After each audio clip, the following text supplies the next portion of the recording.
Assalamualaikum warahmatullahi wabarakatuh. Kali ini bersama aku Ewi Diryatika dari jurusan Pendidikan Ekonomi dengan NIM 18053100. Pada video ini kita akan mempelajari mengenai tentang lembaga keuangan, bukan bank, otoritas jasa keuangan, dan bank sentral. Nah, untuk materi yang pertama yang akan saya jelaskan yaitu tentang lembaga keuangan bukan bank. Nah, lembaga keuangan bukan bank ini memiliki pengertian sebagai lembaga keuangan, yaitu semua lembaga badan yang melakukan kegiatan dalam bidang keuangan yang secara langsung atau tidak langsung menghimpun dana dengan cara mengeluarkan surat-surat berharga, kemudian menyalurkannya kepada masyarakat dan kepada perusahaan-perusahaan yang membutuhkan untuk membiayai investasi nantinya. Nah, di lembaga keuangan ini memiliki tujuan. Tujuan dari lembaga keuangan bukan bank yaitu yang pertama, menghimpun dana dari masyarakat dengan cara menerbitkan surat-surat berharga, kemudian menyalurkan kembali dana itu untuk membiayai permodalan untuk perusahaan-perusahaan yang membutuhkannya. Tujuan yang kedua yaitu menyediakan bantuan modal dalam bentuk kredit pada masyarakat supaya tidak terjebak dalam hutang dengan bunga tinggi yang diterapkan oleh para rentenir.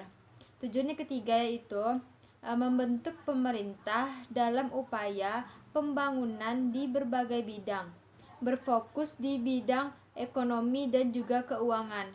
Nah, yang keempat, membantu menstimulasikan penyertaan modal swasta dan memperluas sumber-sumber pembiayaan untuk kegiatan usaha. Yang kelima, membantu mendorong pembangunan industri dan ekonomi lewat pasar modal. Materi yang kedua yang akan saya jelaskan yaitu tentang Otoritas Jasa Keuangan atau OJK, yang dimana OJK ini memiliki pengertian yaitu lembaga negara yang independen dan bebas dari campur tangan pihak lain dalam menjalankan tugas-tugasnya. Otoritas Jasa Keuangan atau OJK ini dibentuk berdasarkan Undang-Undang Nomor 21 Tahun 2011. Nah, selain memiliki pengertian, OJK ini memiliki beberapa tujuannya. Yang pertama yaitu keseluruhan kegiatan di dalam sektor jasa keuangan terselenggara secara teratur, adil, transparan, dan akuntabel. Yang kedua, mampu mewujudkan sistem keuangan yang tumbuh secara berkelanjutan dan stabil.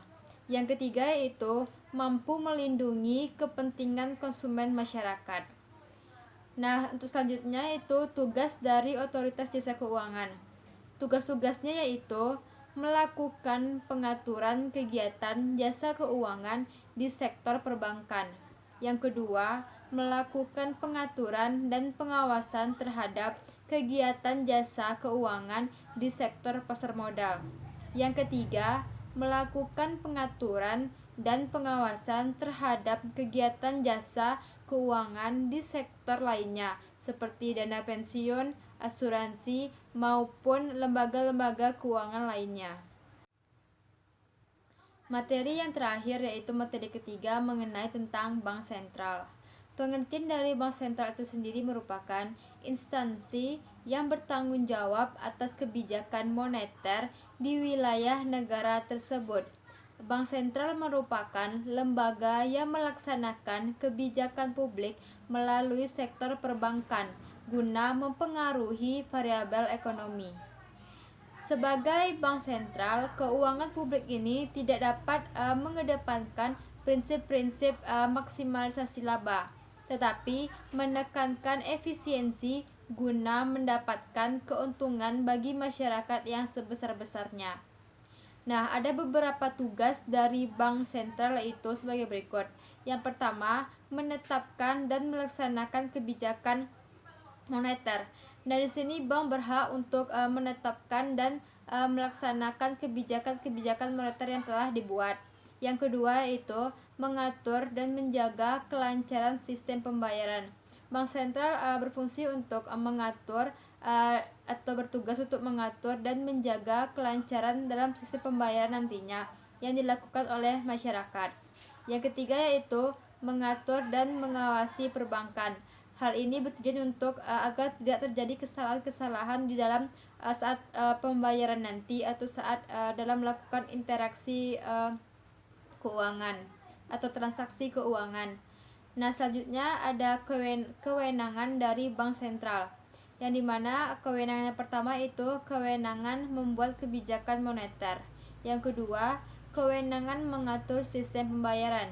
Yang ketiga, kewenangan mengatur dan mengawasi perbankan.